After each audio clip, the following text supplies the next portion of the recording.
jalan, alangkah baiknya kita berdoa menurut keyakinan masing-masing. Doa dimulai. Bismillahirrahmanirrahim. Rabbi shrahli sadri wa yassir li amri wahlul 'uqdatam min lisani yafqahul qawli. Amin. Amin. Mau absen ya satu nih. Ada yang hadir ya? Hadir semua Ibu. Bagus, baik, berarti pada sehat-sehat ya semuanya ya. Iya Bu. Oke, sebelum kita mulai ketujuan pembelajaran, Ibu mau semuanya berdiri dulu. Jadi, perhatikan tangan Ibu, jangan suara Ibu, oke? Ya Bu. Perhatikan tangan Ibu, jangan suara Ibu, oke? Oke Bu. Kalau Ibu bilang hidung, lihat hidung. Perhatikan tangan Ibu. Iya, kalian mencontohkan apa yang Ibu bilang ya, oke? Sudah paham? Sudah paham Bu? Perhatikan tangan Ibu kemana dan contohkan dengan suara Ibu, oke? Ya Bu. Paham? Paham. Pipi. Kaki. Oh, Kiki nih. Kiki kenapa nggak fokus Kiki? Perhatikan tangan Ibu, bukan suara Ibu. Baik Ibu. Oke, diulang ya teman-teman semua ya. Baik Ibu. Mata. Kepala. Lutut. Kuping. Kuping. Oh. Suruh maju ya Nisanya nih. Nisa maju dulu Nisa. Kenapa tidak fokus Nisa? Karena nggak apa-apa Bu, kurang makan Bu.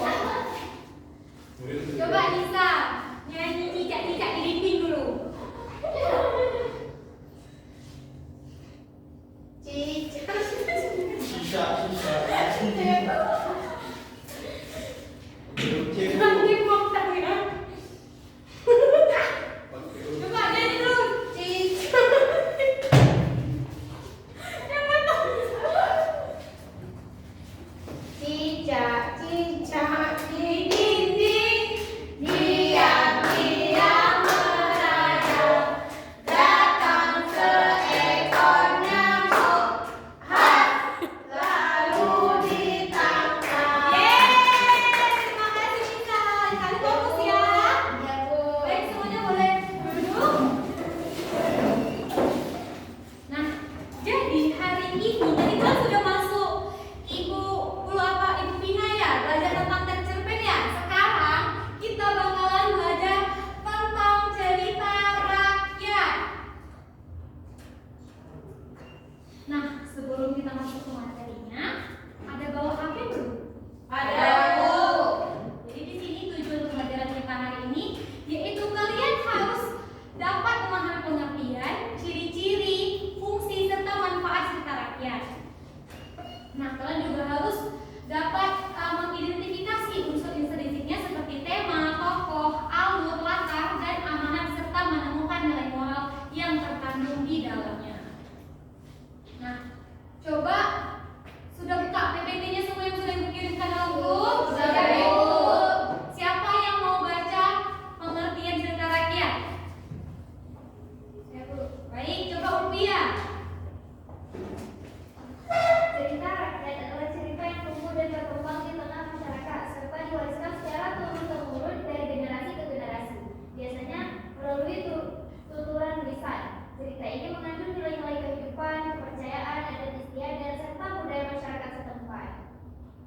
Cerita rakyat mencerminkan pandangan hidup dan karakter masyarakat pada zamannya. Nah, itu adalah pengertian dari cerita rakyat, yang mana seperti yang dibilang Umpia tadi, cerita rakyat itu adalah cerita yang dari turun-temurun. Misalnya nih, dari satu mulut ke mulut yang lainnya, yang mana nanti terus-menerus tuh ke anak bawahnya ada cucu-cucunya begitu. Nah, lanjut. Siapa yang mau baca ciri-cirinya?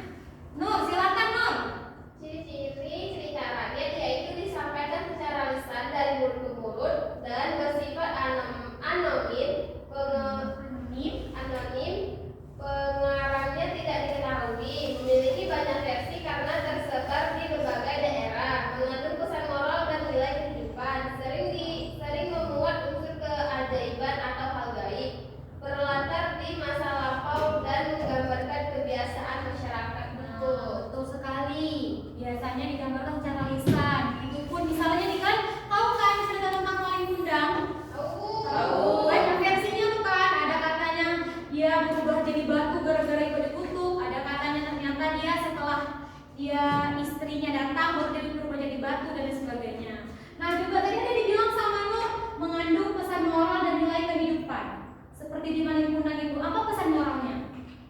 Tidak boleh melawan orang tua. Betul sekali Depa.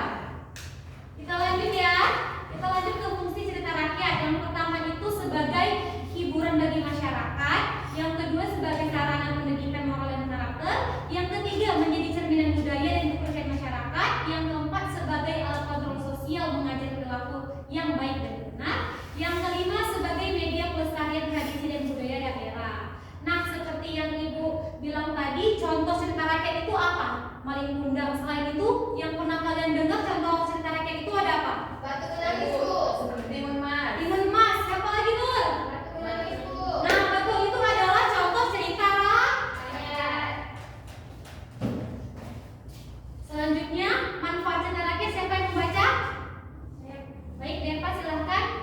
Manfaat cerita rakyat menanamkan nilai-nilai moral dan karakter positif, mengajarkan kearifan lokal dan memperkuat rasa cinta terhadap budaya bangsa, melatih imajinasi dan kreativitas pembaca, menjadi sumber inspirasi bagi karya sastra modern, dan mempererat hubungan sosial karena sering diceritakan bersama. Nah, seperti tadi yang dibilang timun emas, batu biruan, gitu kan. Itu di dalamnya ada manfaat untuk kita baca, seperti jangan melawan orang tua, jangan berbohong, dan lain sebagainya. Begitu ya. Dipahami semuanya, anak-anak?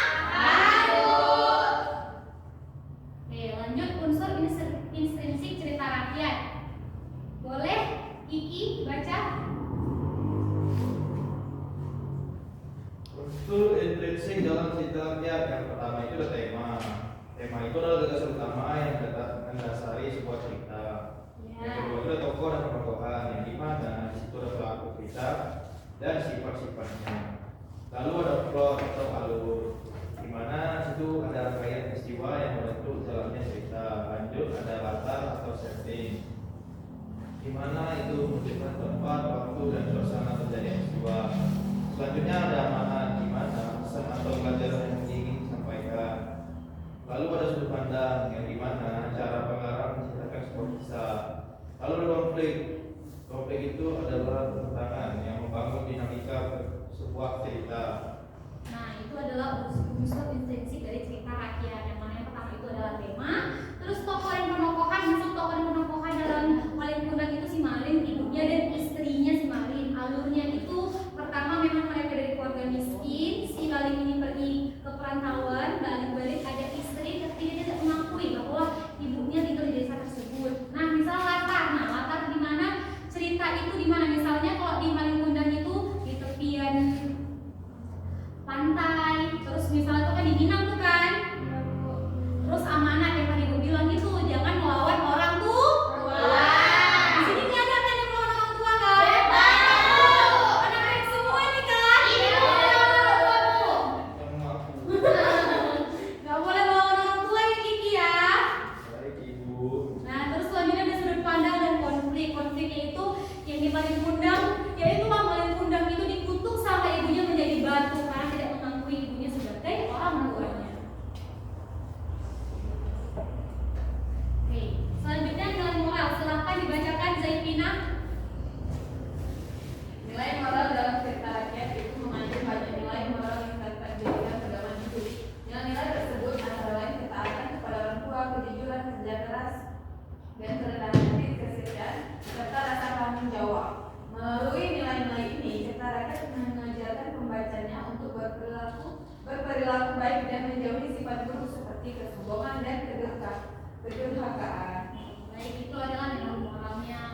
Nah, selanjutnya kita udah berkelompok kan? Sudah, Ibu. Ibu mau bagikan lembar LKPD yang mana di sini kalian harus mencari tema, tokoh, latar, alur, dan pesan moral. Jadi ini ada cerita rakyat atau hikayat Malung Diwa dari Aceh Selatan. Untuk kalian 10 menit ya cukup? Cukup, Ibu. Jangan nampak benaran ya Pak, ke dalam.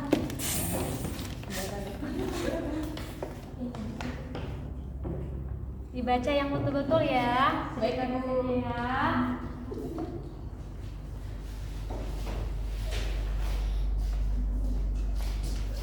Bagaimana kelompok 2? Sudah dipaham? Sudah, Bu.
Hantu Malam Jiwa, dan Gunung Ajaib. Latarnya Aceh Selatan zaman dahulu, itu latar waktu di sebuah gubuk, hutan, rumah mewah malam jiwa. Alurnya alur maju. Pesan moralnya jangan lupa diri, tidak sombong, dan tetap berbakti kepada orang tua. Baik, kita tepuk tangan untuk kelompok 1. Nah, kelompok 1 silakan kasih nampak. Kelompoknya ke depan. Oke, silakan kelompok 2. Saya akan mempresentasikan tugas kami dari kelompok 2. Dan judulnya Hikayat Malam Jiwa asal daerah Aceh Selatan. Tema pentingnya kesetiaan dan rasa syukur. Tokohnya malam jiwa. Latar di rumah mewah gubuk. Alurnya alur maju. Nah, pesan moralnya tidak boleh memelihara binatang yang membuat kita miskin. Nah, baik.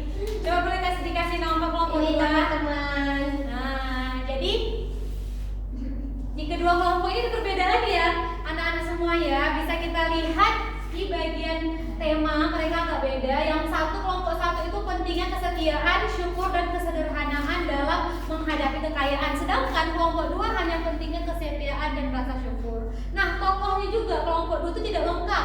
Kelompok 1 lebih lengkap, ada Ibu Malam Jiwa, ada Gunung Ajaib. Sedangkan kelompok 2 hanya Malam Jiwanya aja. Terus latarnya kelompok 2 hanya di gubuk saja. Sedangkan dalam ceritanya ada di zaman dahulunya gubuk, hutan, rumah mewah, malam jiwa. Alurnya udah betul, sama-sama maju. Terus untuk pesan moralnya, ibu rasa ini belum cocok untuk cerita rakyat yang dibagikan. Yang lebih cocok untuk kelompok 1 yaitu jangan lupa diri, tidak sombong, dan tetap berbakti kepada orang tua.